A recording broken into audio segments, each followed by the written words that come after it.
안녕하세요. FN 자산평가 외화 채권평가실에 근무 중인 안재우라고 합니다. 일반 채권과 평가 방법에 대해서 소개해 드리겠습니다. 첫 번째로 외화 채권에 대해서 간략하게 소개해 드리겠습니다. 외화 채권 이외에 전 세계에서 가장 많이 거래되는 채권인 국채, 그 중에서도 미국 국채에 대해서는 추가로 설명드리겠습니다. 두 번째로 평가 방법에 대해서 소개해 드리겠습니다. 채권 평가 방법과 신용 스프레드의 개념, 그리고 가격과 수익률의 관계 및 평가 가격을 통해 산출하는 민감도에 대해서 설명드리겠습니다. 가장 먼저 외화 채권에 대해서 소개드리겠습니다. 외화 채권이란 정부, 지방자치단체, 금융기관 또는 주식회사가 투자자를 대상으로 자금을 차용하기 위해 외화로 발행한 증권을 의미하는데요. 외화로 발행한 채권을 총칭하기 때문에 세 가지로 구분하여 외화 채권의 종류에 대해서 설명드리겠습니다. 첫 번째로 발행 주체에 따른 채권 분류인데요. 국채는 발행 주체가 정부입니다. 국채의 발행 목적은 공공 목적에 필요한 자금 확보인데요.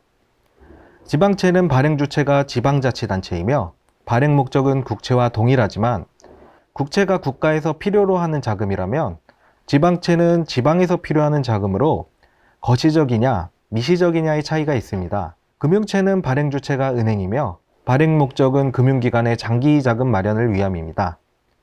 은행은 이렇게 금융채를 통해 마련한 자금으로 대출을 시행해 줍니다.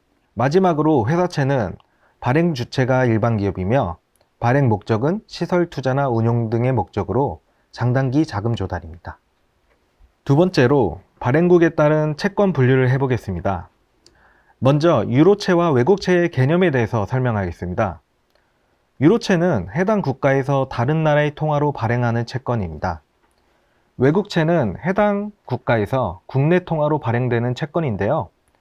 의미만 보자면 그냥 그 나라에서 발행한 평범한 채권 같다고 생각하실 수도 있지만 발행 주체가 다릅니다. 외국인 혹은 외국 기업이 해당 국가에서 국내 통화로 발행하여 해당 국가의 통화를 조달하는 점에서 다른데요.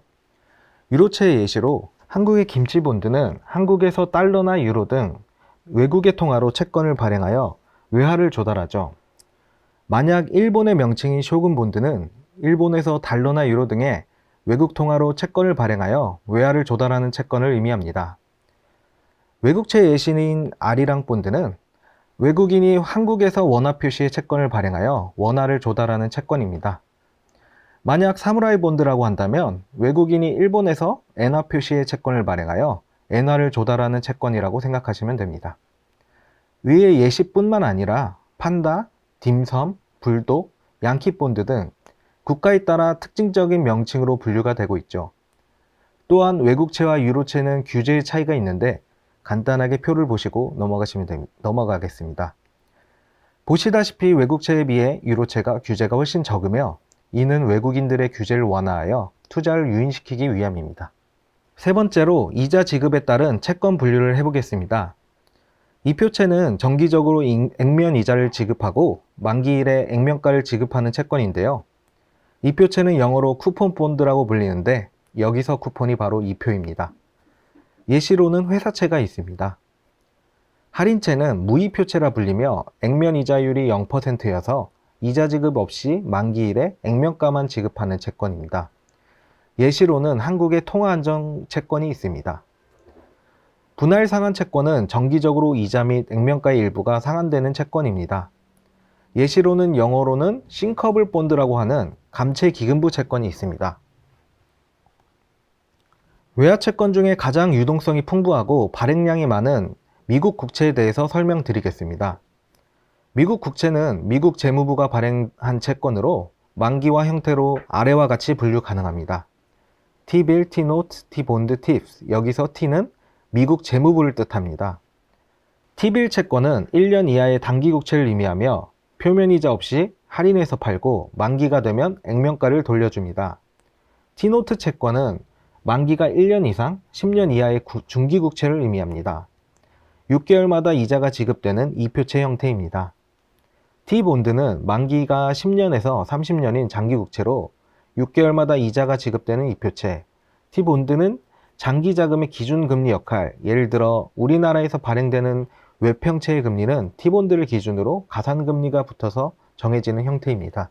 팁스의 경우 미국 인플레이션 지수에 연계된 채권을 말합니다. 그리고 앞에서 설명드린 T노트 금리를 지표로 장단기 스프레드를 비교하여 경기 상황의 추측이 가능한데요. 장단기 스프레드가 확대될 때는 미래의 경기가 좋아질 것으로 전망하고, 축소되거나 장단기 금리 역전이 일어나면 미래 경기가 침체할 것으로 추측합니다. 스트립은 기존에 존재하는 트레저리 노트 혹은 본드의 이자 부분 및 원금 부분을 분리하여 거래되는 채권입니다.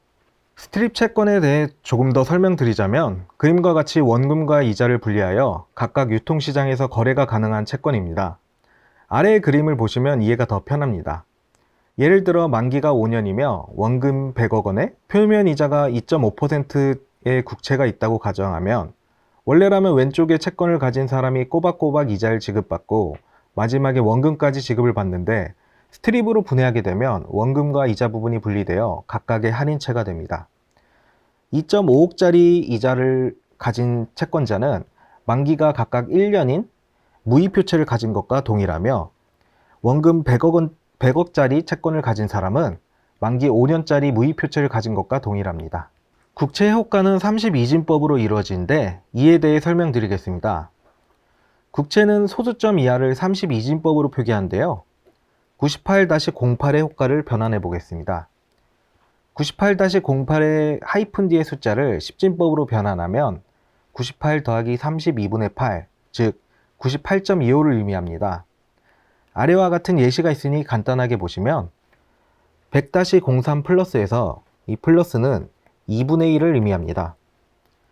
이를 변환하자면 100 더하기 32분의 3.5로 100.109375가 나오며, 99-4분의 1의 경우 99 더하기 11.25로 99.3515625가 나오게 됩니다. 평가 방법에 대해 소개드리겠습니다. 첫 번째로 이표채의 평가 방법에 대해 소개드리겠습니다. 그림의 채권은 5년 만기의 채권으로 1년마다 이자 지급이 있다고 가정하면, 이 이표채를 가진 경우 매년 이자를 지급받고 마지막 5년 만기 시엔 원금 또한 지급받게 됩니다. 이러한 이표채를 평가하는 방법은 다음과 같습니다. 1년 후부터 5년 만기까지의 이자와 만기 시의 원금은 미래가치이므로 만기 수익률로 할인하여 나온 할인 가치를 모두 더하면 가격이 나오게 됩니다. 여기서 할인할 때의 R은 만기 수익률을 의미하며, 이 R이 커질수록 채권의 가격이 하락하게 됩니다. 그래서 금리가 높아지면 채권의 가격이 떨어지게 되고, 금리가 낮아지면 채권의 가격이 높아지게 됩니다. 두 번째로, 할인채의 경우에는 그림과 같이 이자 지급이 없기 때문에 만기에 만기 수익률로 원금을 할인하는 것이 전부입니다. 채권 평가 방법을 다시 정리하면, 첫 번째로 쿠폰에 의한 현금 흐름을 생성합니다. 그리고 벤치마크 금리와 기업의 신용등급에 따른 신용 스프레드 가산을 통해 할인율을 산정하고, 산정된 할인율을 통해 DCF 모형으로 가격을 평가하게 됩니다. 할인채의 경우 현금 흐름을 생성할 때 만기 전에 지급되는 이자가 없다는 것만 제외하면 이표채와 평가 방법은 동일합니다. 할인율을 산정할 때 벤치마크 금리에 가산한다고 했던 신용 스프레드의 개념에 대해서 알아보겠습니다. 신용 스프레드란 동일한 만기의 국채와 회사채 간의 수익률 차이를 의미하는데요. 예를 들어 10년 만기 미국 국채 수익률이 1.78%이고 동일한 10년 만기의 회사채 수익률이 4.78%이라면 신용 스프레드는 3%입니다. 신용 스프레드는 채권의 발행 기간의 신용 등급에 따라 차이를 보입니다. 발행 기간의 채무 불이행 위험이 더 높을수록 신용 등급은 낮고 신용 스프레드는 더 높습니다. 채권의 신용 스프레드는 기업의 위험성이 높아지면 커지는 성질로 인해 보통 경기의 건전성을 의미하는데요. 왼편의 그래프를 보시면 스프레드가 줄어들면 경기의 호황, 커지는 경우에는 경기의 불황을 의미합니다. 차트상에서 음영 처리된 부분은 경기 침체 구간을 나타내며, 스프레드가 가장 높았던 때는 글로벌 금융위기 때입니다. 오른편의 차트는 S&P 500과 신용 스프레드 지표의 비교인데, S&P가 폭락할 때는 어김없이 신용 스프레드가 치솟는 걸 발견할 수 있습니다. 여기서는 세 가지의 채권 특징을 알아보겠습니다. 첫 번째 특징은 만기가 길어질수록 가격의 변동이 커지는 것입니다. 두 번째 특징은 표면 이자율이 높아지면 가격의 변동이 작습니다. 두 가지의 특징은 채권의 가격 공식을 보고 이해할 수 있습니다. 세 번째 특징은 채권 수익률 하락으로 인한 가격 상승폭은 채권 수익률 상승으로 인한 가격 하락폭보다 큰 것입니다. 이는 그래프를 통해 확인 가능합니다. 채권의 가격을 산출하고 나면 이를 통해 민감도란 것을 알 수 있는데요. 그중 첫 번째로 듀레이션에 대해서 설명드리겠습니다. 듀레이션이란 채권에서 발생하는 현금 흐름의 가중평균 만기로서 이자율 변화에 대한 채권 가격의 민감도를 측정하기 위한 척도, 이는 채권에 투자된 원금의 평균 회수 기간이라 할 수 있습니다. 듀레이션의 공식은 다음과 같습니다. 이렇게 산출한 듀레이션을 1 플러스 R로 나눈 후 마이너스를 하면 수정 듀레이션이 됩니다. 이 수정 듀레이션을 통해 금리에 따른 가격의 변동률을 알 수 있습니다. 이제 민감도 산출 두 번째 값인 볼록성에 대해서 말씀드리겠습니다. 저희가 듀레이션을 통해서 채권 가격을 추정하게 되면 이는 선형 관계로 추정됩니다. 하지만 실제 채권의 가격과 만기 수익률은 그림과 같이 볼록하게 곡선을 그리게 되는데요.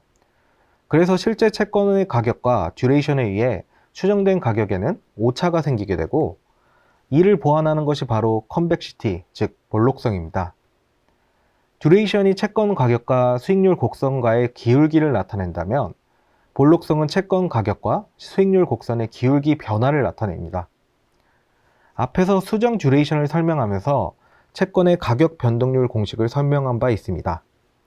그 공식에서 컨벡시티를 이용하면 더 정교한 채권의 가격의 변동률을 구할 수 있게 됩니다.